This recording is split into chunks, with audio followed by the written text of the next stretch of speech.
Today's show begins in New Jersey with one of the best defensive backs in the nation. That's this week's 5-star feature. Many young athletes have heroes, a favorite player who inspires them to one day reach the highest level. For Jordan Morant, picking his sports hero was easy. It was his father, Johnny, who was a star receiver at Syracuse and played 4 seasons with the Oakland Raiders. Though Jordan was very young at the time, he still remembers watching his dad on an NFL field. When I was younger, I always loved football. Ever since my dad played, I always thought I wanted to be like him. But I think I want to be better than him actually, because I was like, in the NFL, that's just pretty crazy. Like he went that far into the playing football. So I always wanted to be like that when I grew up. I was just always like yelling and saying like, Dad, and you'd always wave out. I was like, oh my God, sick. Naturally, Jordan got involved with football as soon as he could. Yeah, I was pretty fat actually. I was pretty a fat kid when I was younger, so I always played like lineman and all of that. But then towards middle school, I started to lose some weight, so I played some running back, linebacker, safety, and all that good stuff. When it came time to pick a high school, he was drawn to the outstanding tradition of Bergen Catholic. I think the tradition is one that's all to itself. I mean, 17 state championships, and it's just been such a long, great tradition. It's something that's, in my opinion, it's the best tradition in New Jersey football. I just love the brotherhood, the culture we have at Bergen Catholic is just unbelievable. And the amount of support we have from the coaches, our teammates, and the Bergen Catholic community is just amazing. It's phenomenal. I first saw Jordan play in 8th grade, and he was a guy that just kind of jumped out of the game when you saw him play, just his natural ability. Jordan plays safety and cornerback for the Crusaders, and he has developed into one of the best prospects in the 2020 class. He helped the program win its 17th state championship in his sophomore season. He's been an impact player because of his aggressive style of play. To me, I think what he's really unique is his physicality. I think, there's very few guys that can cover that way, but then he's 205 pounds and he can run right through anybody. I mean, there's been games where he's just eliminated people from ever getting off the ball and getting into a pattern. The physicality that he plays with is exactly what you look for in your leaders, exactly what you look for in great players. Just his explosion. I mean, he's got such God-given ability, and then he's just so diverse in what he can do as far as, he can cover, he can tackle, he can run. I would say playing one-on-one, I like to know if he likes to play aggressive or likes to just get off the ball, So doing that, I just like to zone in, make sure I just look at his hips to see where he's going and all that. But I like to put my hands on the receiver because, I like to be aggressive, I like to press.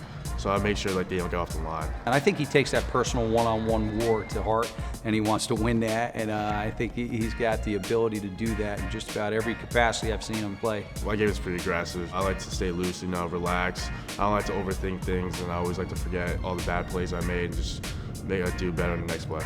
While Jordan spends the majority of his playing time on defense, Coach Campanelli has a few packages for him on offense that can give the team a spark. I think that there's not too many places he can't play. I truly think he could play safety, he could play corner, he could play outside linebacker, and as you see when he gets the ball, he could probably play tailback in most places too.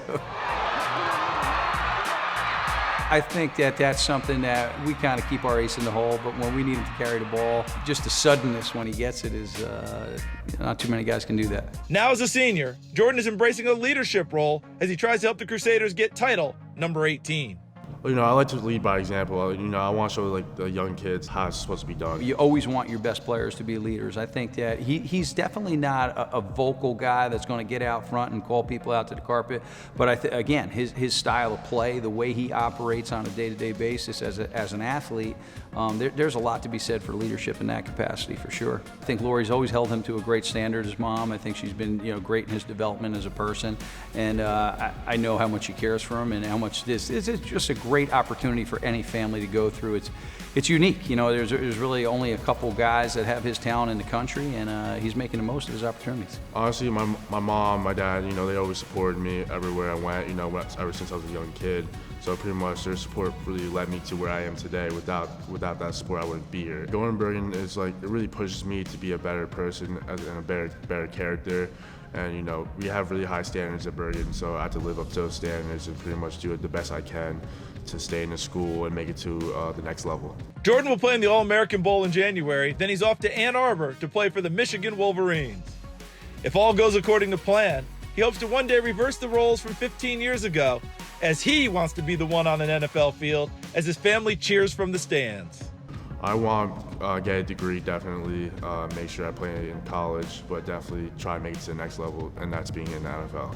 Yeah, honestly, that would be crazy because I would just go back to when I was young, when I was a little kid, watching him play, and now me on that field finally playing. I probably would make my parents feel proud, So that'd be a great feeling. I had a great meeting with him driving him home not too long ago. We ended up talking for about 40 minutes about the fact that there's very few kids that I've coached in my 20 years that I've had the conversation with that you really have the opportunity to do something that is pretty unique. There's only going to be about 300 people a year to get the chance to play at the next level. And right now, he's quite a talent. He's a talent that, you never want to put that pressure on a kid to say, oh, but I really see that he has a unique talent that could take him places.